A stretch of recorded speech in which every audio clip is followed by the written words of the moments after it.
Mga mare, ang ating nilagang baka. O, ito po siya nilagyan ng mga beans kasi ako lang po talaga kakain ng gulay mga mare. Yan lang po ang aking halo.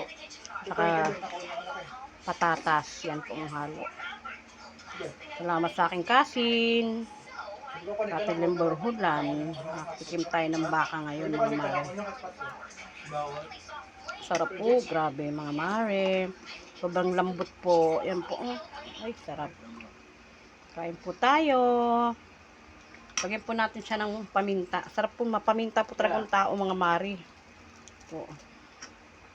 Po. Sarap po ng sabaw mga mare. Malambot na yan. Pressure cooker po nila yan eh. Po. Mare. Kain po tayo. Happy eating. Bye bye.